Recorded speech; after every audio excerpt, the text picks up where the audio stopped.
This is StoryBeat, Storytellers on Storytelling, an exploration into how master storytellers and artists develop and build brilliant stories and works of art that people everywhere love and admire. So join us as we discover how talented creators of all kinds find success in the worlds of imagination and entertainment. Here now is your host, Steve Cuden.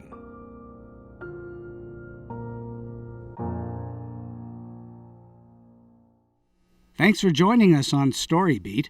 We're coming to you from the Center for Media Innovation on the campus of Point Park University in the heart of downtown Pittsburgh, Pennsylvania. If you like this podcast, please take a moment to give us a rating or review on whatever app or platform you're listening to. Your support helps us bring more great StoryBeat episodes to you. My guest today, Randy Johnson, has had a diverse and complex 30-year career. Randy has written and directed on Broadway, off-Broadway, regional theaters across the United States and Canada, created world-class international music and aerial spectaculars, directed tours of some of the greatest musical artists of all time, and has staged domestic and global events for presidents, first ladies, world leaders, and even Pope Benedict XVI. Randy made his Broadway debut as a playwright and director with the Tony Award-nominated musical A Night with Janis Joplin at the Lyceum Theatre. Prior to Broadway, A Night with Janis Joplin successfully toured the country for 3 years and continues to this day to play regional theaters and tour nationally, consistently breaking box office records, receiving critical acclaim and standing ovations. A Night with Janis Joplin has been seen by over 10 million people to date, and the 2018 North American tour commences this coming January. Look for it to come to your town. Almost immediately after graduating from the University of Southern California, where, incidentally, Randy and I first met, he co-produced and associate directed the West Coast premiere of Larry Kramer's controversial HIV/AIDS drama, The Normal Heart, starring Academy Award winners Richard Dreyfuss and Kathy Bates. He's the original producer of Always Patsy Cline, which he produced from inception to the show's now historic 2-year run in Nashville, which reopened the Ryman Auditorium, the original home of the Grand Ole Opry, producing multiple national tours, over 500 regional theater productions, and under Randy's aegis, Always Patsy Cline was for 7 years straight one of the most produced plays in America. Randy's latest work, Shout, Sister Shout, the untold story of rock gospel pioneer Sister Rosetta Tharpe, who was recently inducted into the Rock and Roll Hall of Fame, had its world premiere to critical acclaim in summer 2017 at the Pasadena Playhouse.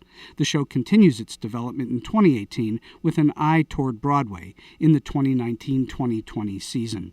Randy was also gracious enough to write a wonderful foreword to my book, Beating Broadway. So it is a great joy for me to have my dear friend Randy Johnson on StoryBeat today. Randy, welcome. Oh, it's good to be here. How are you? I'm great. Thank you for asking. So let's get into it a little bit. You're a multi-hyphenate, obviously. You're a writer, choreographer, performer, producer, director. Do you have a particular preference for one discipline over another? That's a really good question. That's what I tried to do. I know you did it very well. I like writing and directing my own thoughts, but I really love directing. I love it all. I don't choose to perform anymore, but I really love seeing it coming from thought to inception to creation. Mm-hmm. You like to see it from nothing to a great big something. Yes, we were in Arilla, Canada recently, and one of my goals for Janis when I was sitting in my little apartment writing it was for it to play regional theater, Broadway, and sports arenas. And we hit regional theater, we hit Broadway, and last month we played 6,000-seat sports arenas at the show. Wow. And, sold out? Were you sold out? In 2 days, 13,000 people saw the show. Wow, that's impressive. 2 performances, yeah. And so you find yes, that... we were sold out. You were sold out. That's that's incredible. And of course, it's helpful in this case that you have a rock icon to work with, and you've worked with lots of different rock icons and country and western icons over your career. And my assumption is that seems to be your passion, is to go and tell the stories of these very successful or very famous people. Do you find that makes life easier for you in terms of the telling of a tale? What makes it easier for me? That you have this material to work with and somebody who's already famous. Does that make it easier for you, or does it make it hard? I think it's just a fact.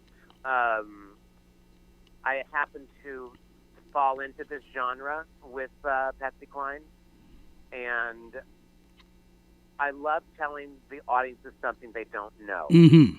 About somebody they love and basically are a member.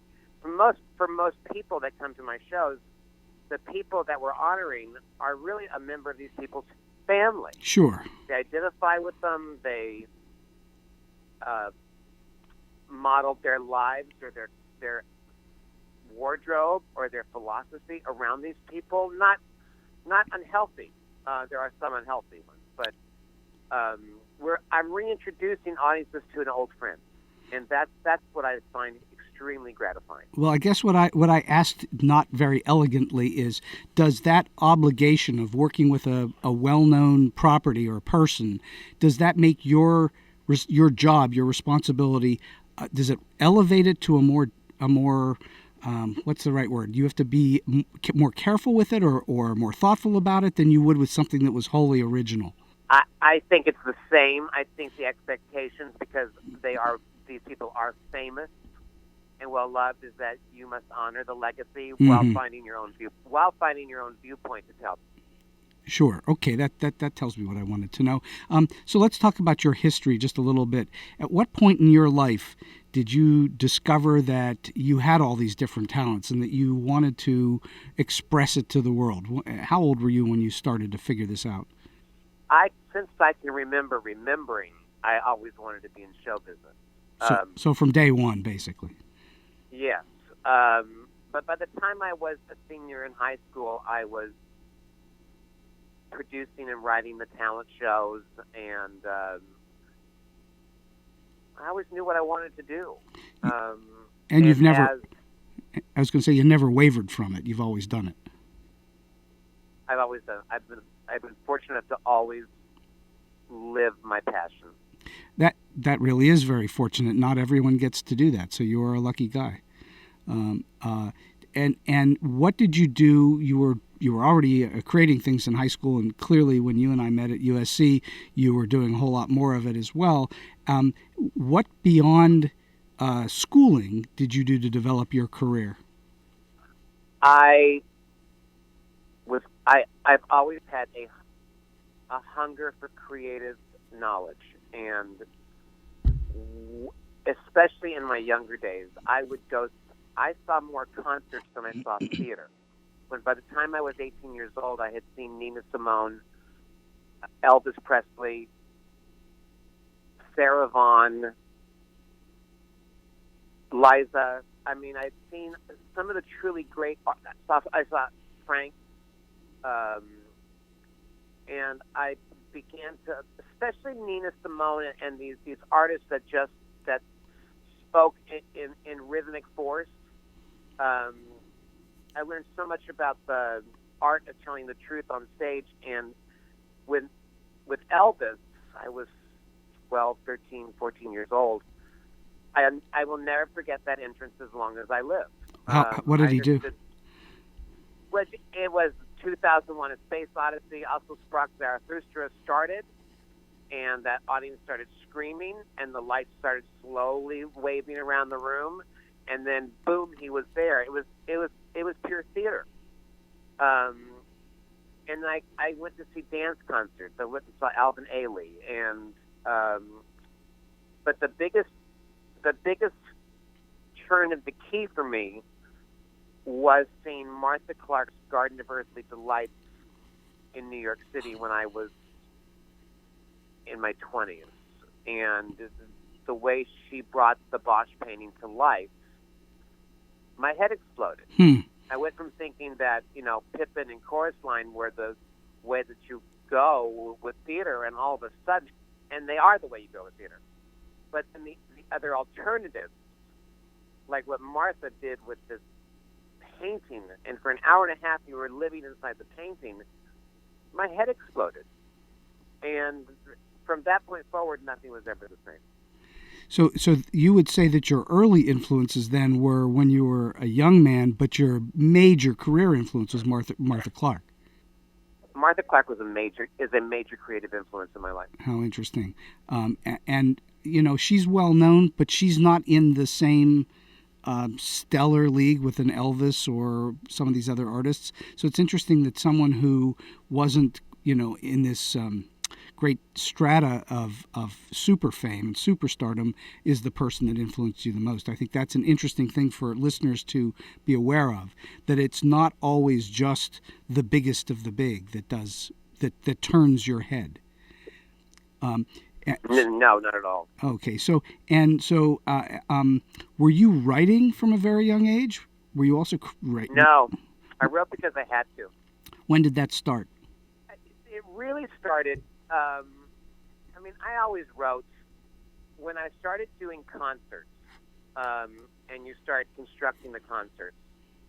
They're really writing because you're constructing what I call the roller coaster ride. The highs, lows, peaks, and valleys of an evening that you're going to experience, the audience is going to experience. Mm-hmm. So I started doing concerts and actually benefits. I would construct them. Construction is a form of writing.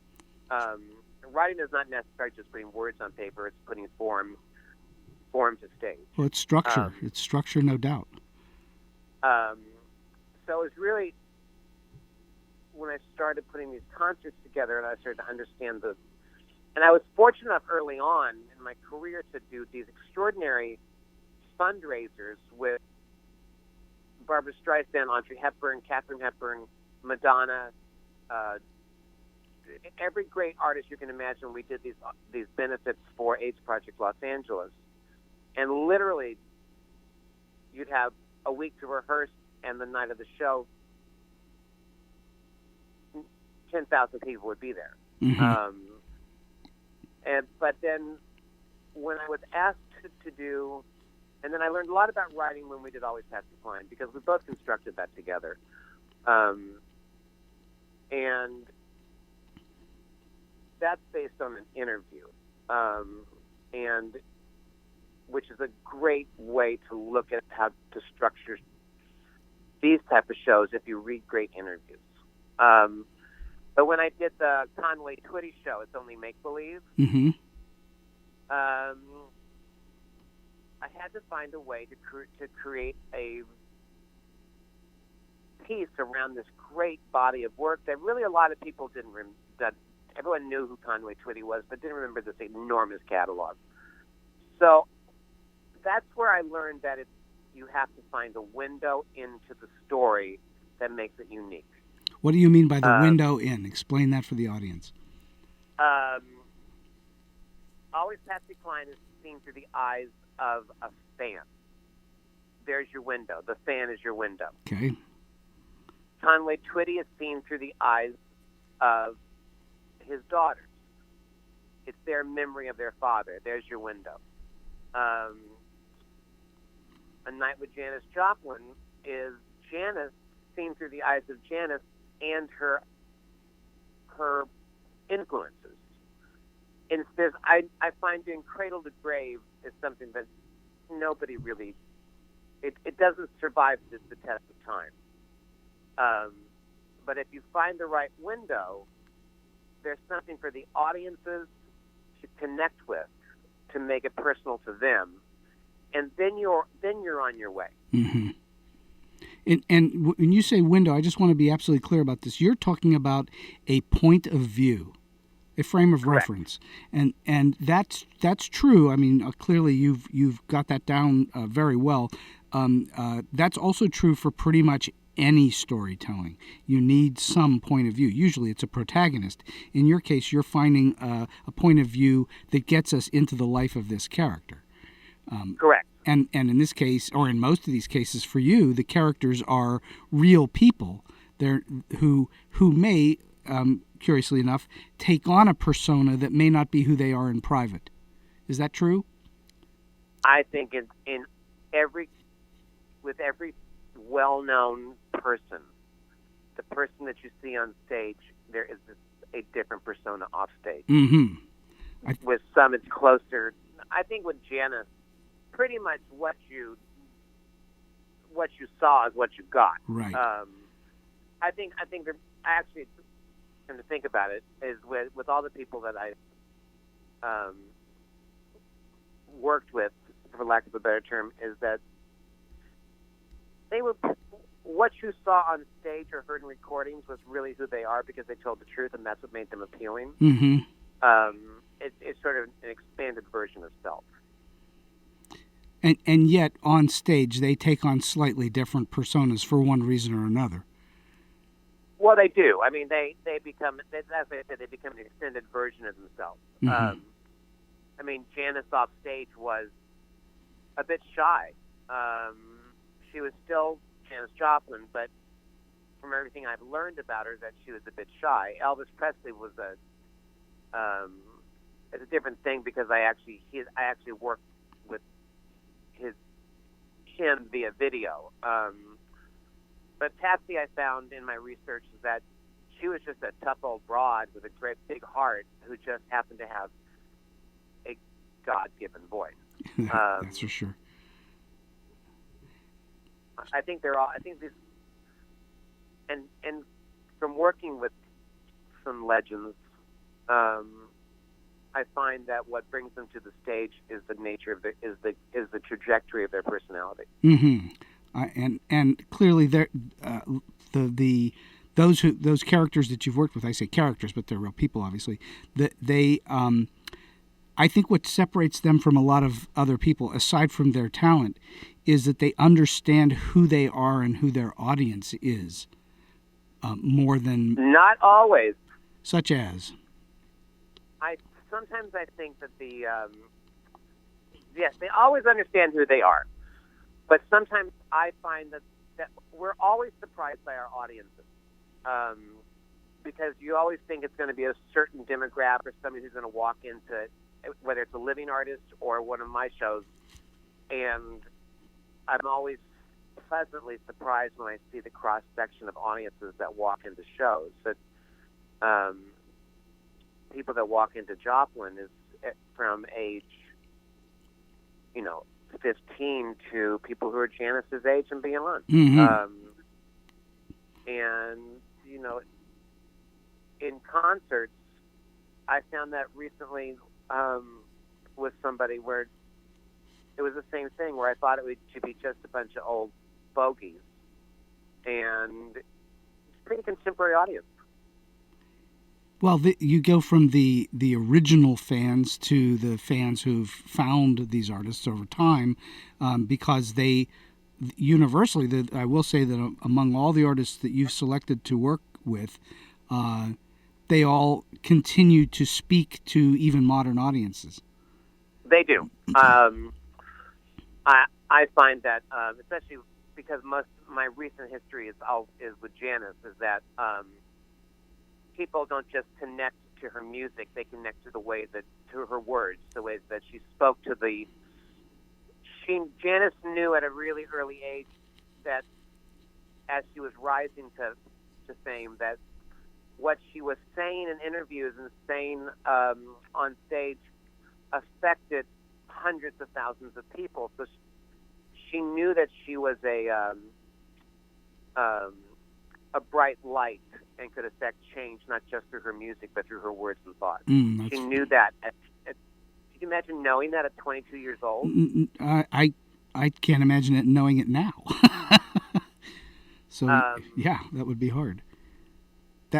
And to play that out, because if you know that at 22, you have to have something within you that allows you to play that forward and to not let that consume you, because I think that easily could consume a person.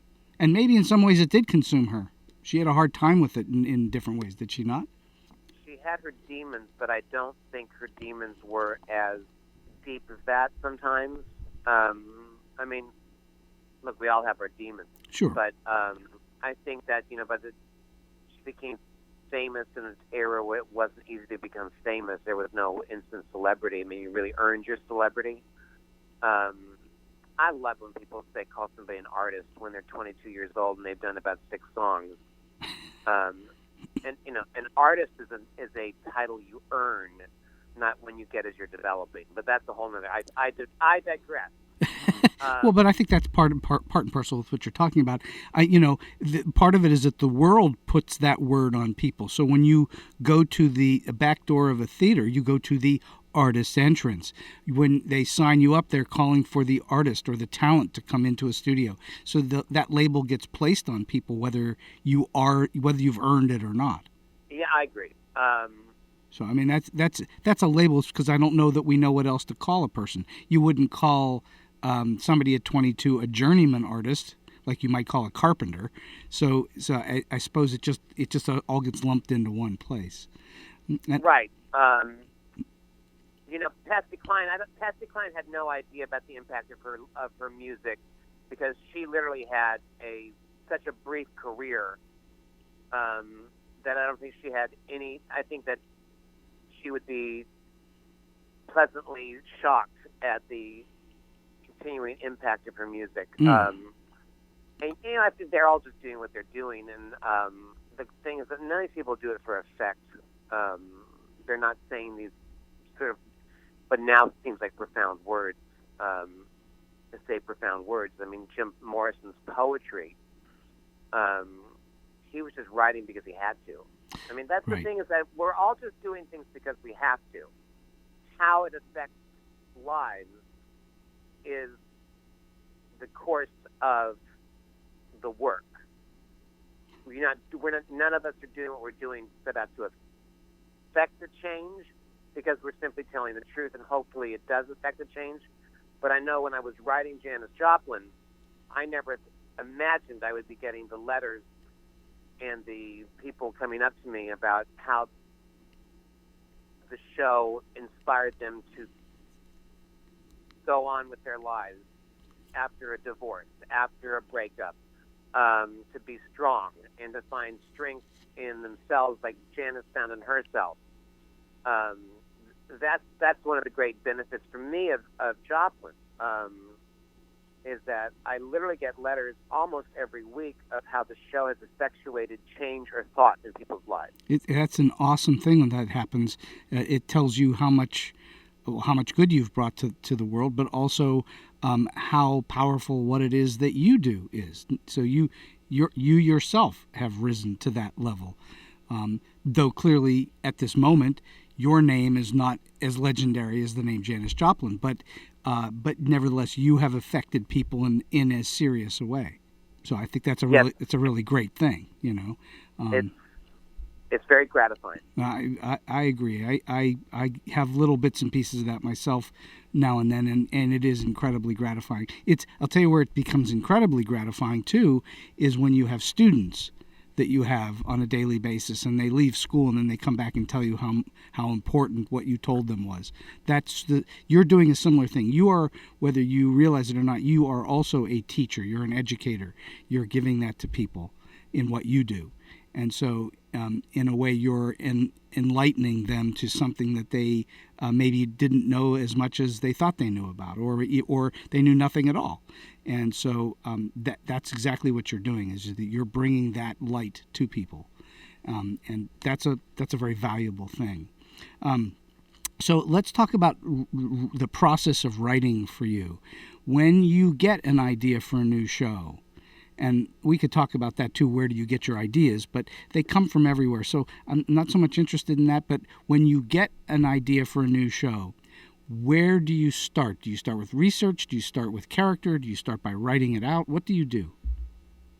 I think you have to, for me, I live with the material. When I started Joplin, I shut off my cable, shut off the internet, basically, and I they had given me everything Janis had ever recorded, and given me her journals, copies of her journals, copy of her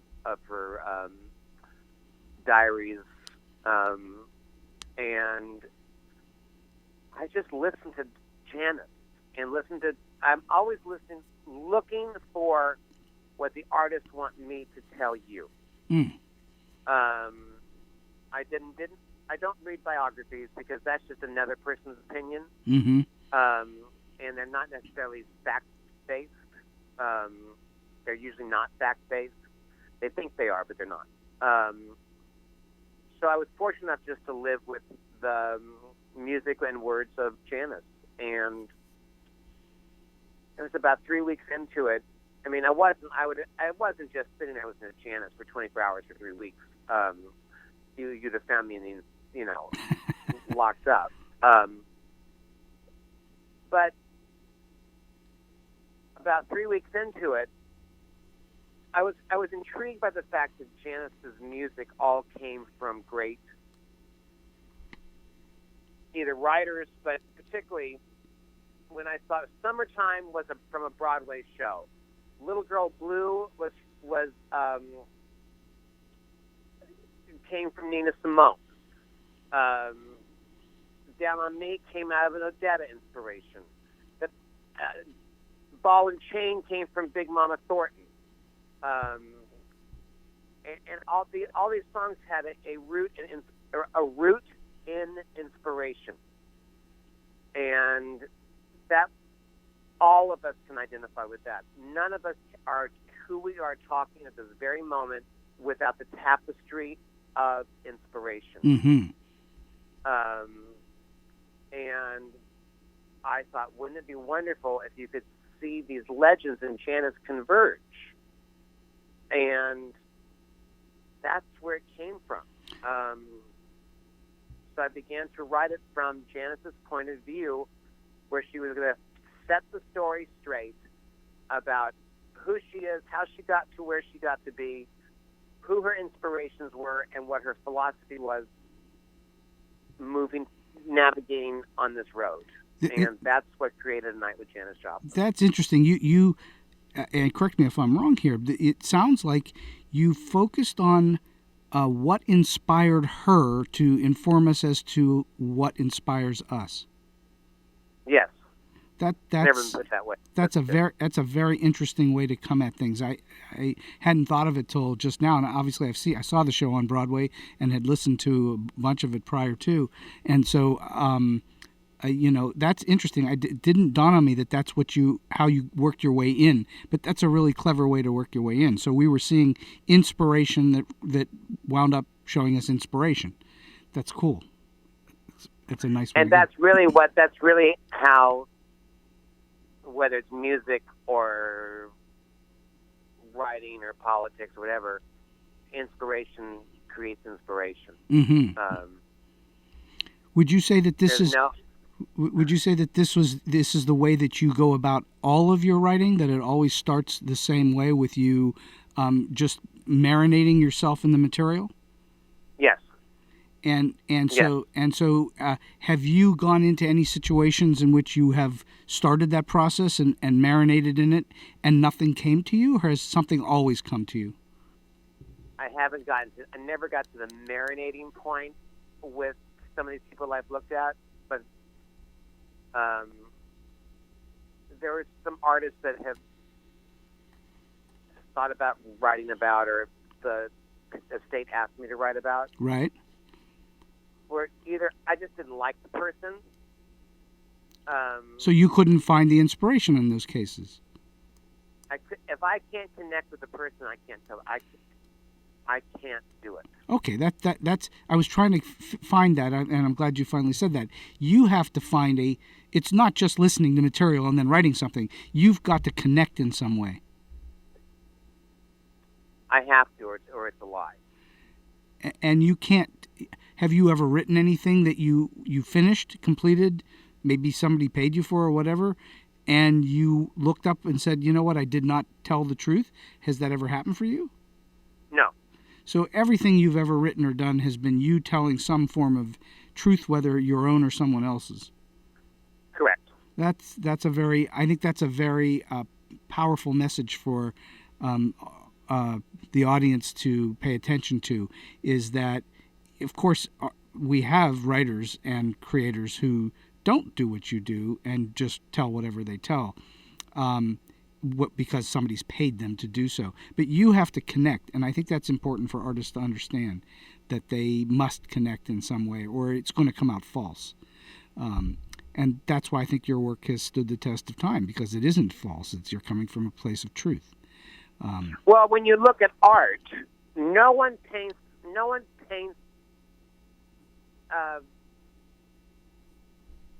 Gauguin or Van Gogh never painted something because they had to. Right. And so why would a songwriter or a writer do anything but the same? Well, yes, and let's be clear about the words "had to." They had to because they were driven to do it, but not because someone paid them to, or because they felt like they had an obligation to do it. They did it because they were inspired to do it, and they felt there was nothing they could do but do it. Is that right? That's a fair way to look at it. That's what I mean. Yeah. And for me, it's never been about money. It's never been about anything other than just the work. And I think when I see people go in a different direction with their creative lives, it's because they forget that it's about the work, not about anything else. So whether you're a singer, whatever side of the art you're on, if you're doing it for any reason other than the work, it's not going to last. I think that's correct. I think that's absolutely true. When you're working on the material and you start to form this thing, whatever this thing you want to call it, whether it's a play or a musical or whatever it is that you're forming, do you think of the audience, or are you the audience?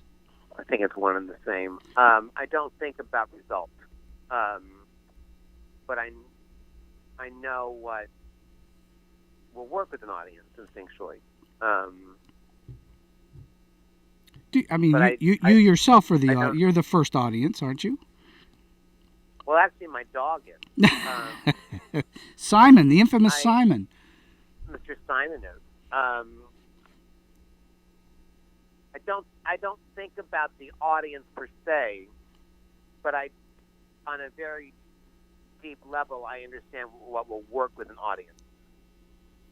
That's how you choose the songs you choose when you're telling the stories along the way. Do you think that instinct that you have, do you think that that's innate or something that's been developed over time?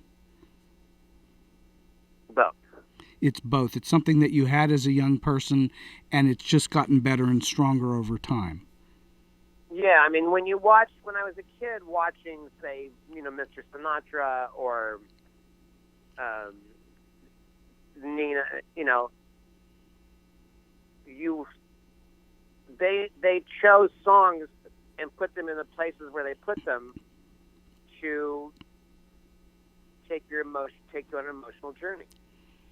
And I understood that from the first time I ever saw,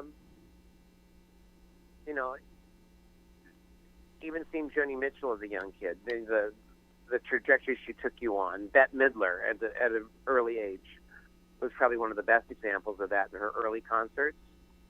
She took you on this epic emotional journey. And she was never just a comedian.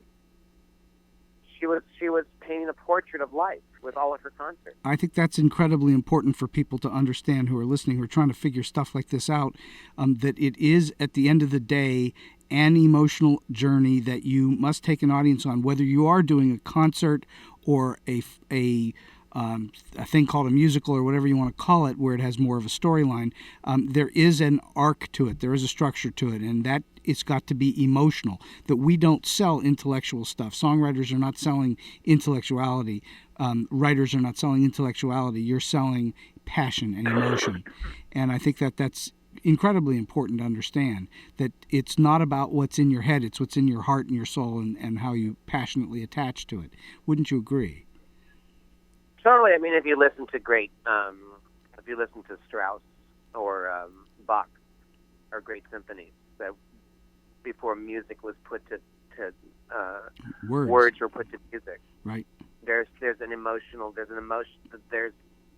those songs are emotional journeys even without words. So it's always been the truth. Well, so true, and music in particular is kind of odd because music is all emotional. There's nothing to grasp intellectually about it, really. There's certain people who tried, and I just think that it doesn't work. A silly waste of time. Now, when you're constructing your shows, I assume you're thinking you're going to direct them. Is that correct? I wouldn't write anything that I wouldn't direct. Okay, so to me they're paintings. Okay, so you know from early on, not early on, you know from the first atom of it that you are going to be intimately involved with it beyond just the figuring out of what the underlying tale or how it's going to structure. And so do you think about, as you're writing, do you think about the directing part of it at the same time, or are they separate entities? I think I'm putting colors on a canvas, and I don't think Are you the painter or the poet or I don't put any category into it. I just am doing what I'm doing, knowing. For me, it's a simple art of construction. Well, I guess where tools, material, and viewing are all the same thing. Right. Yes, and I think your end result is exactly that. I guess what I'm not being very artful in my question. I guess what I'm trying to say is, as you're thinking about how this is going to play out, and you're writing it in your computer or on paper, wherever you're doing your writing, and you're working it out, are you also thinking to yourself, "This is how I will stage it"? Or is that in your head? No, kind of. I mean, it's not quite that deliberate. I am writing what I see instead of seeing what I write. Okay. And so then the thoughts about how I will or you will stage it will come. It may come to you in bursts of inspiration, but you may start to consider the actual staging of it after you've actually done the writing, though it's all of a piece. Is that correct? No. So explain. Well, there's no. Well, I guess the thing is, there's no set rule here. I mean, like, I have the basic. I knew exactly what I wanted when I was writing, how I wanted Janis to look. Mm-hmm. And then there's the great spark when you bring in a set designer and you bring in a lighting designer, and then they put their thought and process into it, and then you start to see,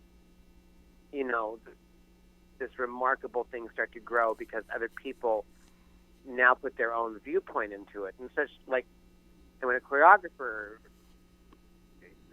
puts when people connect with your vision, and then you begin collectively to bring it to life, that's creation. Well, you're in an art form that that we both have been in for a long time. That you're in an art form that it's close to impossible to literally do by yourself. It always requires somebody else. It requires designers, lighting people. It requires technicians, performers, and so on. So it is a very collaborative medium. Without collaboration, there would be no art. Right.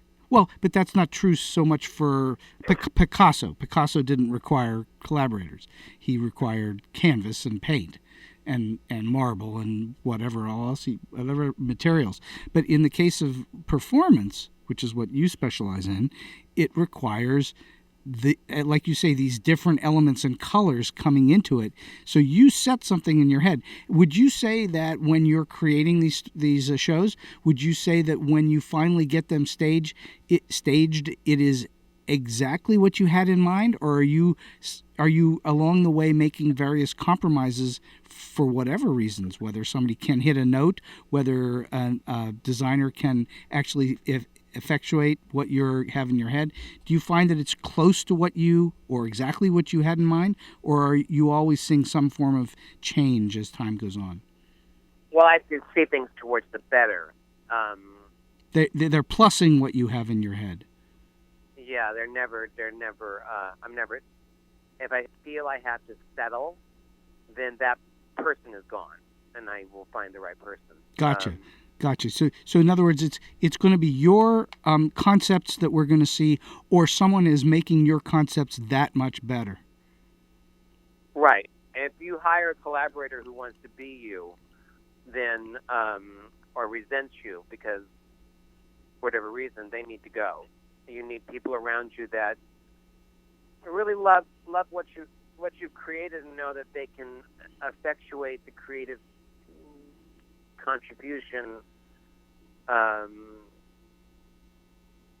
love working with my team, where we just sit down and we create these remarkable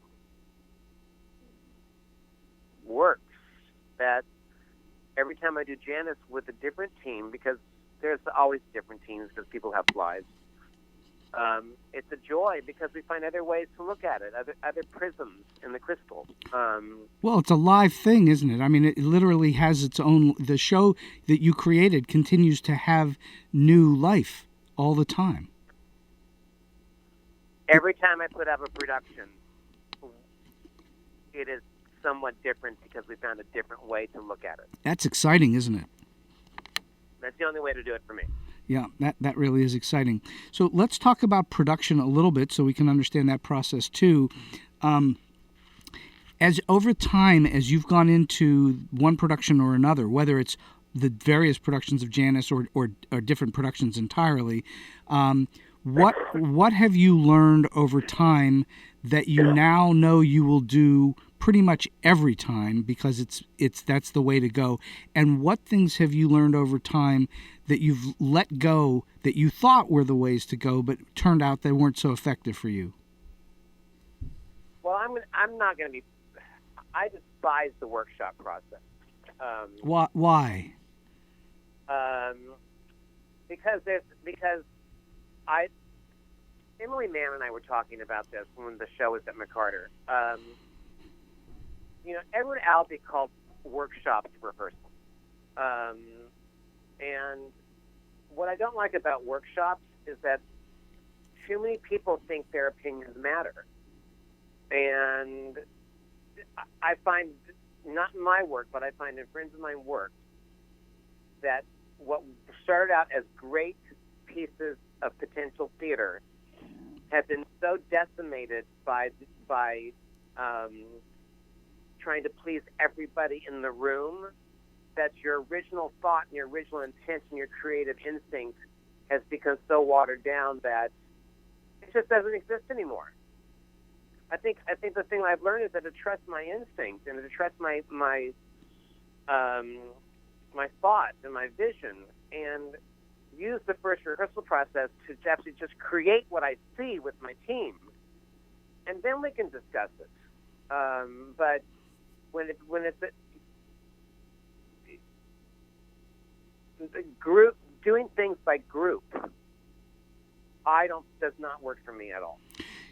You have, I would say, the great good grace of you now in your career. You really create the idea, you mount the idea, and you see it through to conclusion.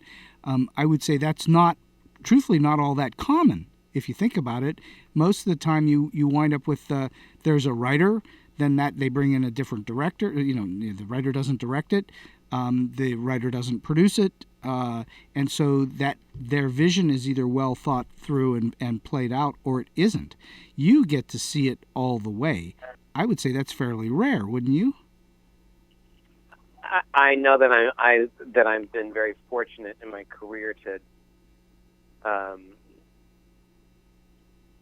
do most of my work on my own terms. Well, I think that says a lot about you. I would say that means that you've hit on something where people are willing to believe in you and what you do, and that's very important stuff.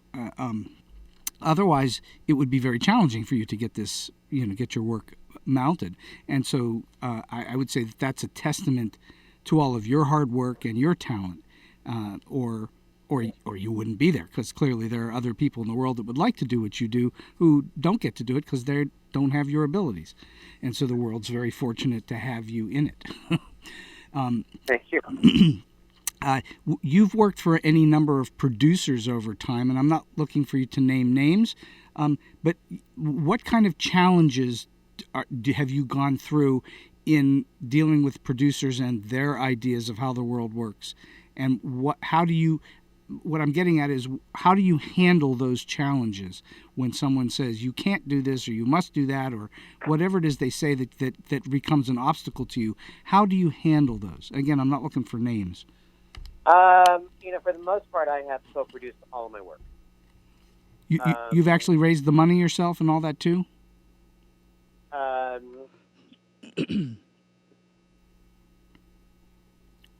So you've never had, I guess what I'm asking is, you've never had producers come along with the money and say, hey, you're going to do it this way, or we're not going to do it. Yeah, finishing my thought is that for the most part, I would step in as a producer because, because we didn't have time to find other producers. I mean, I used to joke that I made a living as a producer because while I was developing my directing life, I made my living as a producer because I had to, not because I wanted to. Mm-hmm. Like with Patsy, I just stepped in as producer because I had to, and we had to make it work, and there was no other option but to succeed, and we did. But I never raised a penny for Always Patsy Cline. I never had a producing partner. And those years that I was actively involved with it, it's what I did, was I produced it. Now, Janis is different. Janis, was my first time where I actually had other producers. And fortunately, I had a very supportive estate of Janis Joplin. I mean, they're remarkable people, and the people who manage the estate are remarkable. And my producers from day one were extraordinarily supportive. They would talk about when the first production of Janis was 3 hours long. Clearly, that was a little much. Yeah. Did you wind up cutting songs? Did you have more songs in it? Oh yeah.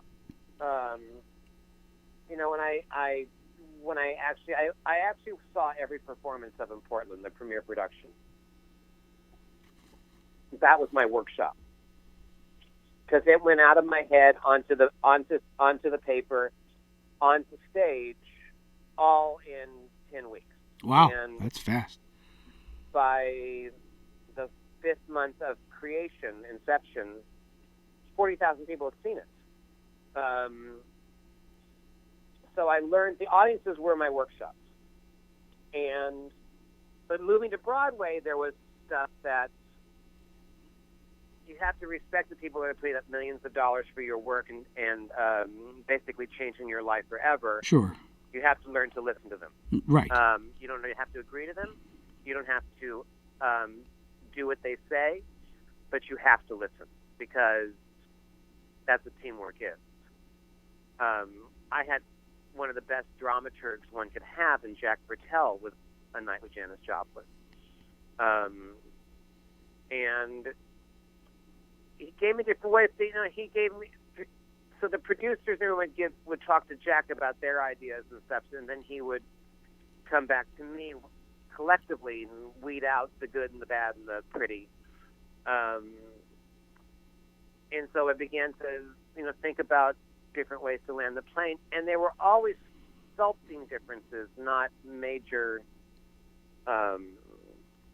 points of rewrite. They were just sort of like putting the finishing touches on something, or maybe, again, if you can say it in song, you don't have to say it in words. Right. I've been very fortunate over my life to have extraordinary producers, except for one job I was directing, and these producers belonged in a mental home. And I quit. I just said, life is too long to keep working with y'all. And I walked away from a huge paycheck, but I couldn't do it anymore. That was your integrity speaking. Well, it's integrity. Integrity to me is my heartbeat. I just can't, if I'm not respected and the artist is not being respected and the producer's, abusive or whatever, it's time to walk away. Mm-hmm. Something else will come up. So something else always does come up. So in all of your staging of all the things you've done, clearly you've done tons of things that required technical elements and rehearsal, and even if it was short rehearsal or a long rehearsal, whatever it is, I'm wondering if you can talk to us about some particular big disaster. Let's not necessarily use the word disaster, or huge challenge that things weren't working, whether it was technically or vocally or whatever it was, and how did you handle that challenge? How did you get past what looked like you were heading for a brick wall, and somehow you did something or said something and it saved what was not going in the right direction? Oh my gosh.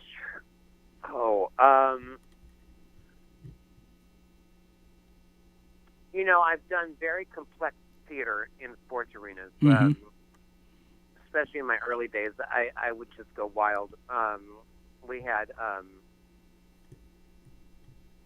I did this one show in Vancouver that in a 20,000 seat sports arena the first act was an aerial ballet set to Puccini's Turandot. Okay.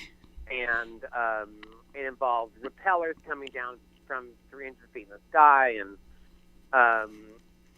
we couldn't, and I had it all finished with a wall of fire set across the stage. Oh, goodness. A curtain of fire. And we figured out ways. What I saw in my head is what I kept saying, that's what I want. But then everybody was like, no, this is how it has to be. And the way they were doing it, we never could do it. There's always a fail-safe trigger so that if an artist is going, like, whether they're flying in the air or they're about to walk through fire, there's always a fail-safe trigger. Well, that wall of fire was never working, and it was like $100,000 effect because they kept trying to tell me how to do it. And I'm not boasting. I'm just saying, well, all you need to do is wait 5 seconds and then hit go. So I found ways to make that work. But it wasn't, I can't specifically remember a situation like we're talking about where, because pretty much before we got there, we would find ways to effectuate the change that was necessary. Well, sure. You found it through your process of talking to the experts and the technicians as to how do you solve one problem or another. But right, like when I was doing Carly Simon at the Apollo Theater, at the end of the show, it was a Christmas concert, and the end of the show was Coming Around Again, and which is one of the great lyrical paths of all time. And we had this giant snow machine up in the flies, and everybody thought we should be doing it with White Christmas, which is for the encore. And when we put it into the song that had nothing to do with snow, but it was sort of about magic, mm-hmm. and the end of is that it was through a delay in timing that the machine went off in the encore versus in the finale, and magic happened. In Joplin, the last encore is Mercedes-Benz acapella. Right. And that was a mistake. Mary, who was playing the part, who got the Tony nomination in Washington, D.C., forgot to, it was in a different place in the show, and she forgot to do it. And she was like, Randy's going to kill me if I don't do this song. So after the big bows of Rock My Way, she walked on stage and did Mercedes-Benz by herself. And the place blew up. And from that night forward, it was the walk away song. So sometimes these things find their right way, whether you're looking for it or not. Oh, well, correct me if I'm wrong again. You know, some of the best stuff that we come up with are accidents one way or another. You bump into them. You can't necessarily contrive it. You bump into it somehow, whether you're working your way through it or it just happens. Yeah, the divine accidents is, you have to listen to them because they will sometimes they're just there to tell you the path to go on. Well, and if you talk to a phenomenal number of people who have had success in the arts, they will widely tell you that they're not really creating anything. It's coming through them from somewhere, whether they call it God or the universe or whatever, that the inspiration is there. It's all coming through them, and that they're like a conduit for it. Do you feel that way?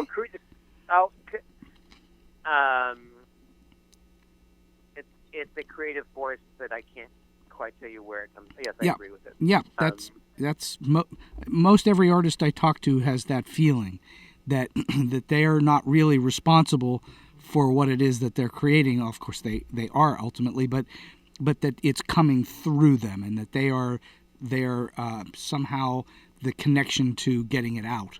And my guess is you feel similarly. I do. I used to hear somebody say, "I'm just a vessel." Yeah. Which I don't think that's entirely true, but because you're the vessel that is coming forth with a whole bunch of knowledge and preparation and pre-thought. Of course. That's bringing it there. But yes, I'm not one of those people who can go, okay, noon is my creative time. It comes when it comes. It doesn't work that way. No. And I admire people who have the discipline. I don't think I have any discipline at all. Well, So what is your work day like? Do you have any kind of a set routine at all? I don't. It just happens as it happens. My responsibility is to feed my dog, and I will not. Okay. The one thing that the minute I get up, I take a shower, get dressed, make the bed, and be ready for the world. No matter, almost every day of my life, I do not sit around in pajamas.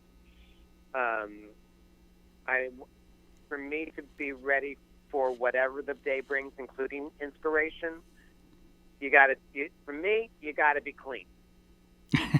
Got to be clean. You got to feel good about yourself. Yeah. So whatever it takes to feel good about yourself is what I do. When I was doing Mike's show in Las Vegas, I went to Pilates and gyrotonics and the gym every day, and that was a different way I approached to land the plane. But if I don't do things to like nurture self-care, then I find that I don't. I'll just sit and watch Abbott and Costello meet Frankenstein. I mean, this is just a lost day. Mm-hmm.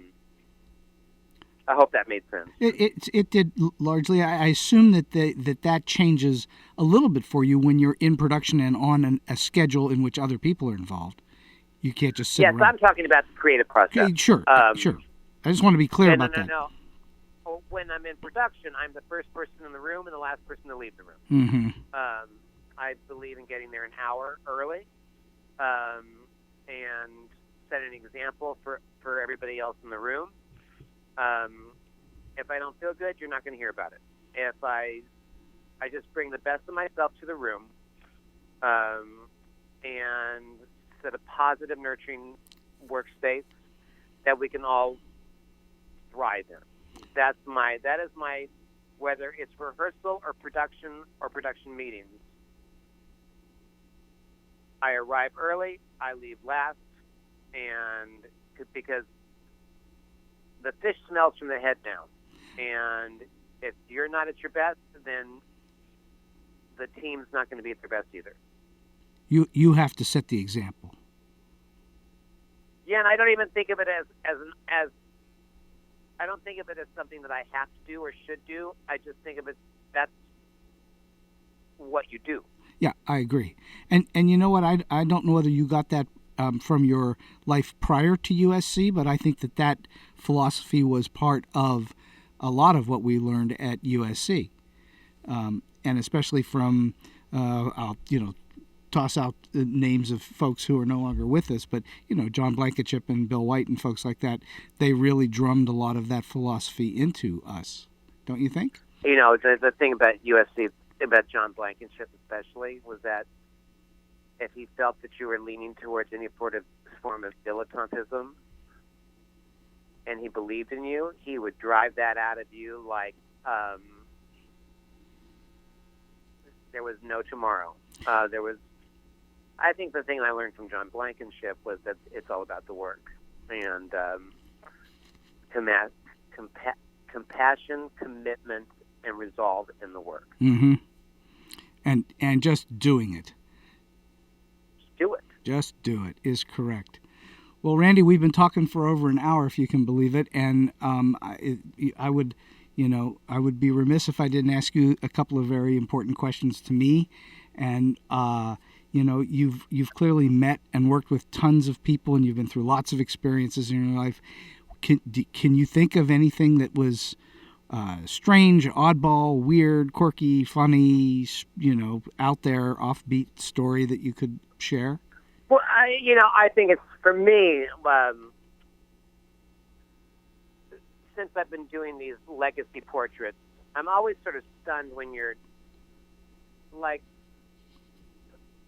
with Always Patsy Cline and with Janis Joplin,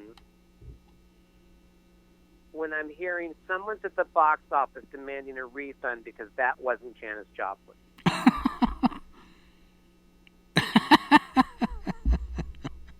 Yeah. Okay. And that happens more than you would imagine. They think they're actually coming to see Janis Joplin? Where has she been all these years? I'm so happy she's back. That's hilarious. Yeah, that is either these people were so good at what they did that people just forgot that they are no longer with us. They've just been hiding. She's been hiding out for the last 35 years. And I've met people who believe that these deaths are part of a government cover-up. Oh, really? And they're really living in, in my Elvis show, those take place in sports arenas. And at the opening of the show, I have a police escort with a limousine drive straight to the arena to the side of the stage. You see a shadow, and then as 2001 is finishing, the curtain slowly going up. The first night we did it, which is at the FedEx Forum in Memphis, we had to call 911 because a woman had a heart attack believing that Elvis was coming back after all these years. No. Oh, that's rich. So people love their icons. So yeah, those are some of the remarkable moments along the way, or people that auditioned for me for Janis. And now, I've now seen thousands of people that come in strung out on heroin.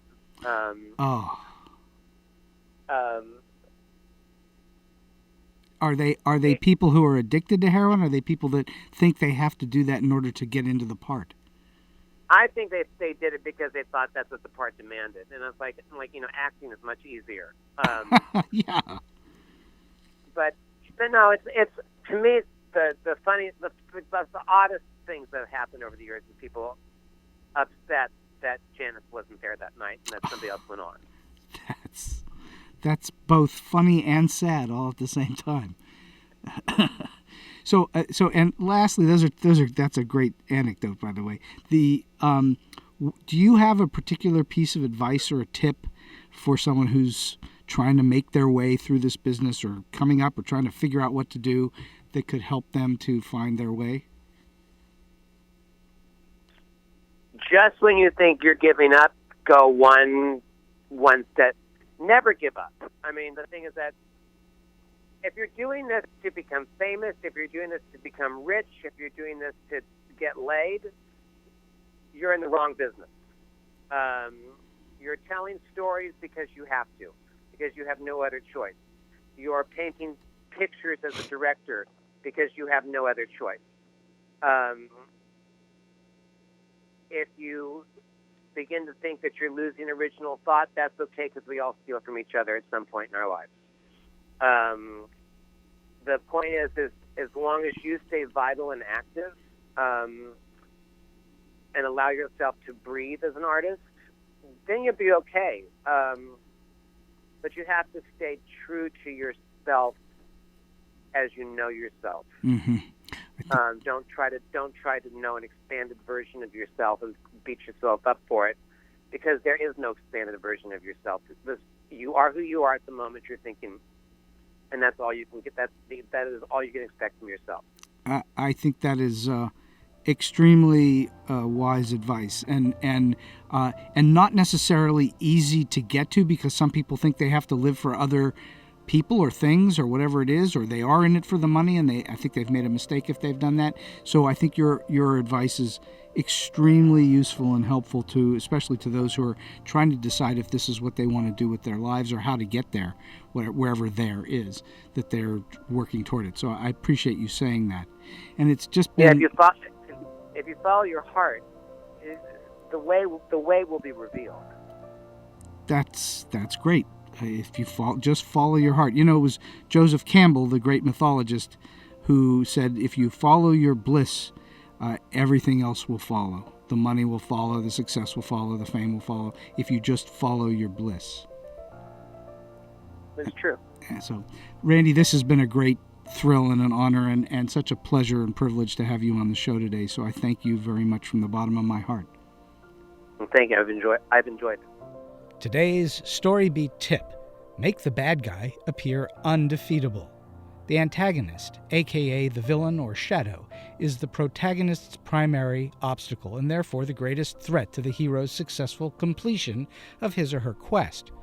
The shadow must be strong enough to be a worthy opponent. The antagonist must be at the very least a match for the hero. No matter how vile the hero might be, you, the writer, must make his or her enemy even viler. The hero can always be shown doing something redemptive, but villains are not so easily redeemed. And if they are, it is usually only at the story's end. Note what happens to Darth Vader at the end of Return of the Jedi.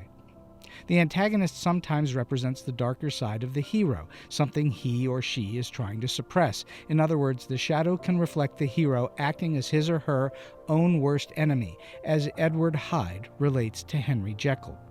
Remember, your antagonist is always the hero of his or her own story. The hero of your story is actually the villain of your antagonist's tale. Bad guys rarely think they're bad. They always believe they are justified in their actions. They always have a rationale, even if the rationale is insane, as it is for the Joker in the Batman franchise.